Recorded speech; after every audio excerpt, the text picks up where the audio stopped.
Hello, everybody. Welcome to IST 110. I'm, of course, Professor S, and this is today's lecture. We did like two main things today. What we did was I talked about the APA format, like what I'm looking for in a research paper, and then I allowed people to work on their group project deliverable. The next one that's due is the reference page. And so this APA format will play a part in that. But we don't just talk about the reference page. What we do is I'm talking about APA in general, talking about the different things that I'll look for in the paper itself, so that it's in one kind of location. Okay, so APA format. The document, I'm not super strict about APA format in general. Some professors are. So I'm just gonna kind of go over a lot of the emphasis that I have with APA formats. Starting with the document itself, it needs to be 1-inch margins, double spaced. Don't really care so much about the font as long as it's legible and consistent. You don't want to like have some of it in Times New Roman, some of it in Arial. It looks really sloppy. So just make sure it's consistent, and of course, no emojis. I haven't had an instance where I've had students use emojis, but just so we're on the same page, no emojis. Title page, what you need to have for this is the title of the document. It needs to be bold-faced and no abbreviations. I know it's cool to abbreviate words, but not in the title. Also include the author's names, which includes first, middle initial, if applicable, or if you want to, and then last name. But make sure you don't include titles. So it doesn't really apply to anybody for a doctor or a PhD or whatever. But like that wouldn't mean like not reverend or anything like that. It's just the name. Okay, no titles. And then also below that, the institutional affiliation, Penn State, or you could even say this class. I'm not super strict on this. It's mostly just the title and the names is what I care about. Another thing too is like alphabetical order matters when we're talking about the reference page, about like the order in which each of the references is cited, but the author's names doesn't need to be in alphabetical order. If you think about it, like this is a citing format that a lot of academics use, and if they have a last name of Z, and they work with anybody, then there's a chance that they would never be their name would never be first. So the order is it's not necessarily arbitrary, but it's not alphabetical, and that's so. What I'm just trying to say is just when you're doing your names on that title page, they don't need to be alphabetical. All right. The other thing that's kind of important is the in-text citation. So the whole point of doing any sort of research is to be able to use it in your paper. And when you use research, you can't just say, this is what I used in my paper. You have to cite when you use it. Okay. There's two different things that you could cite. You could quote something or you could paraphrase. You're in college now, so you're really not going to be quoting crazy ton. It's going to be mostly paraphrasing. Because like if you think about it, the thing is like when you're doing mostly quotes, you're just basically taking pieces of everybody else's paper and putting it as your own.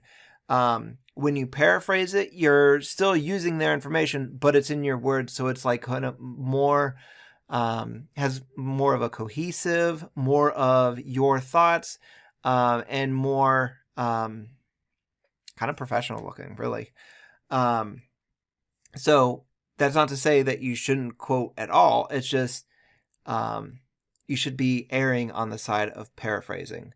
And so the thing is like once you get done with a sentence that you are citing as being from a certain place, make sure you include the location from which you're using it, using that in-text citation. It is possible that you cite like the author is in the text when you're talking about it.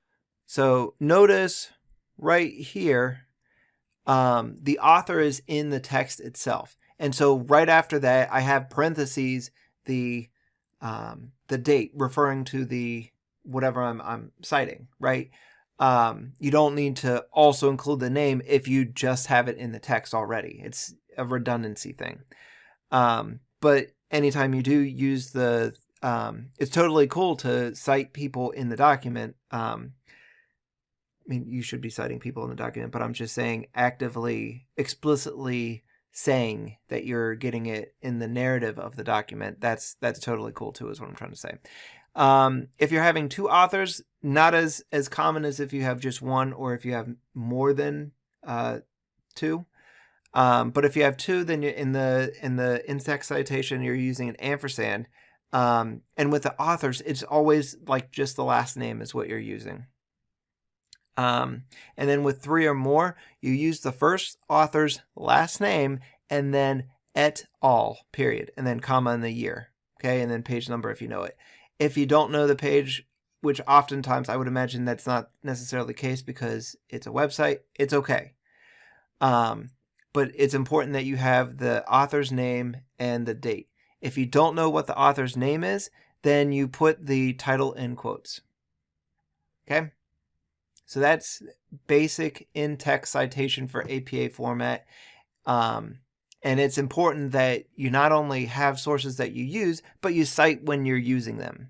Okay, so it's not just good enough to just put the information in your document at the end. Oh yeah, I pulled information from the site. I need to know which information is tied to that so I can differentiate between your work and somebody else's. Okay. Reference page. So this is you could think about this as the bibliography, but it's not called the bibliography. It's called the reference page or references. And it should say references at the top and centered. This needs to be double spaced for every single line. No more spaces in between lines, just line, double space. And then the way that you differentiate between the different entries is first line, or it's an indent after the first line. So let's say for one of the entries, we have this, and then it goes on to the next line.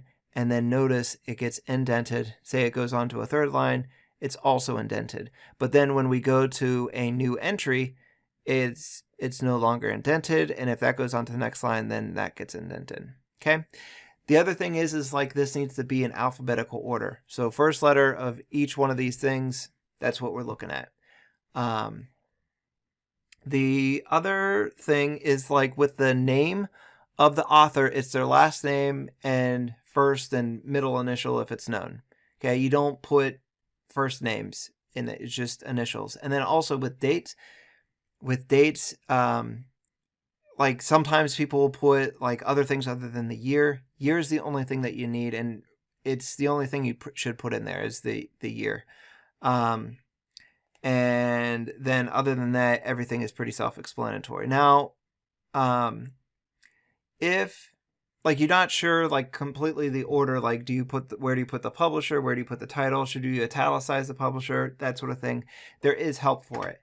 Like owl.purdue.edu is a helpful tool for citation in general. They even offer ways to cite your references. They help you with the in-text citation, what that should look like, and they can help you with the actual references for your document. So, and then a citation machine can also help with that.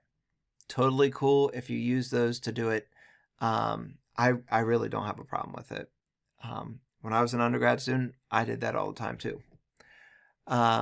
Owl.Purdue was not an option for me back then, but it is for you and it's helpful. And then also, if you have any other questions about APA formatting, there's all sorts of helpful and easy to access videos on the YouTube. Okay? Anyways, that's all I have. I know that's a kind of a short video today, but I will see you all Monday. Hey everyone, I hope you enjoyed the video. If you did, please press the like button. It lets me know I'm doing something right. If you have any questions about any of the content, please send an email through Canvas to both me and the rest of the teaching team, and we will get back to you as soon as possible. Do not send it through normal email. You will not get as fast response. If you have any suggestions for how I can make these videos better, please leave in the comments below. Don't forget to roundhouse kick the subscribe button and ring the bell to get notified for when I post the next video. Anyway, I think that's good for now, and I will see you all next class.